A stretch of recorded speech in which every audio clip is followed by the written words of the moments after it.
going to be okay. I reckon. We had Are You OK Day recently. Did everyone have Are You OK Day? Did everyone have a wholesome and restorative okay? I had so many people ask me if I was okay. Previous years, never had anyone ask if I was okay. This year, abundant questions. And I just want to sum it up now so we can move past it. The answer is no. I got a wife, I got a 2-year-old, I got another baby on the way. We're living in my mum's garage again! I told my wife last time we left the garage, we're never coming back to this garage. Turns out I wasn't qualified to make that promise. I'm working so hard to get my life on track. I'm working 50-hour weeks. I'm trying so hard and it's having zero impact. It feels like I'm the tambourine player in a rock band at this point. It could be made of paper. I talked to my mum and I said, Mum, I think I'm depressed. And she said, you're not depressed. You just have a very depressing life. She said, you know, with all the things that are happening to you, if you were happy, that would be the sign you had a mental illness.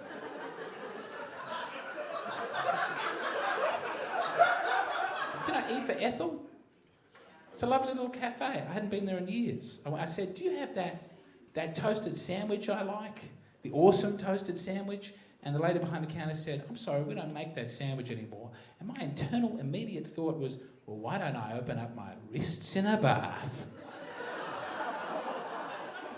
Like that was an alarm bell. Something is wrong. I didn't go, oopsie days. No sandwich is that good. No, let's have the most graphic suicide possible. So I'm trying to just replace all my old every bad thought I have, I just try and have a good thought. All my old bad words, good words, you know. I don't say dead end anymore. I say opportunity for a 3-point turn. That's what I say. Oh, looks like an opportunity for a 3-point turn. That's how I do it. I'm turning it around. I'm being positive. I don't say accident. I say that's a chance to learn something new. I look into my daughter's eyes and I say, you are a chance to learn something new. And I love you very much. My cousin, he's the same. You know, he's turning it all around. He doesn't say speech impediment. He says, because that's the best he can do. That's not true. He doesn't sound like that, because he was killed in the womb. Anyway. Too dark?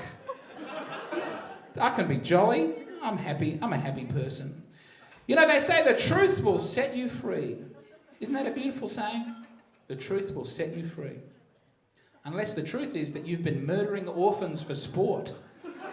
In which case, the truth will send you away for 25 years per orphan. This is simply too dark and unpleasant. Look, I moved house today. I moved house. I mean, it's bad, but I had some very nice movers who I paid in cash. And I wish I'd checked the status of my washing machine before I took a lower price to refuse documentation for the job. My real estate dreams have changed. When we were young, we all had dreams. We all had hopes. I used to think, oh, I want to live in the White House. Ooh, I'm going to live on the moon. And now I think, man, I want to live in a residential address that just has one number. Like 8. Even a big number, 112. I'd take it. My last house I was in was 6B/17 to 19. It's not a home, that's a barcode. It's nowhere that people should be living. I want to live at the same address for long enough that when I go to the mailbox, at least the majority of the mail is for me. That's what I want to get to. Because I can't read anymore about the lives of Gundeep Al Singh and Fred Giannopoulos. Sometimes you open their mail by accident. You piece together the person who lived there before you. It's very weird. You go, man, Fred Giannopoulos is in debt for $16,000 to an electricity company. How good is he on the phone? They cut me off at like $200. What fucking narrative is he selling?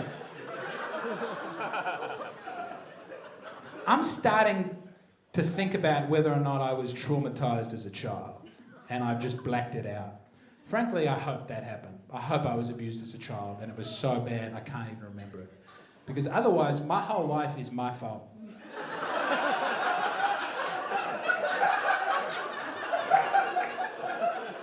I found out that the government will give you 10 free therapy sessions a year. Does anyone know about this? I heard about that and I was like, fuck, I want to take advantage of that. Because I don't really believe in therapy, but I'll tell you what I do believe in is thrift. And it's easy for you young single ladies having your white wines to go, I'll go and I'll just pretend to be crazy so I can talk to a therapist for free. It's harder when you have a child. Because you've got to go and talk to a GP and convince him you're crazy enough for the therapy, but sane enough that your child can stay with you. That's a tightrope I did. What do you wear to that? I went with clean track pants.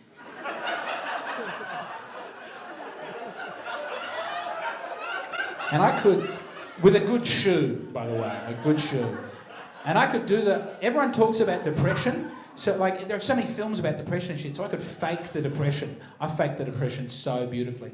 He's like, what's your depression? You know, do you have down spells? You ever sad and depressed? And I was like, oh, some days I can't get out of bed. But I do anyway and look after my daughter. But yeah, it just feels like I'm real sad and like things are pretty bleak and it's hard to go on and music doesn't sound the same and food doesn't taste as well. That's what I said. I didn't say the truth. Like, it feels like every atom in my body is violently throwing up. Didn't say that. I just said, I'm tired and sad. And then he was like, and you have any upswings? And no one talks about mania in movies, so I wasn't very good at faking mania. I just described my actual mania. He's like, and what do you feel like on a good day? And I was like, very cavalier. I was like, it feels like light is flowing out of my face and I am Jesus Christ. Yeah, this lasts for about 2 weeks and everyone who loves me becomes very scared and I hate them for not believing in me. It's not so much a happiness as just a profound energy and lack of sleep.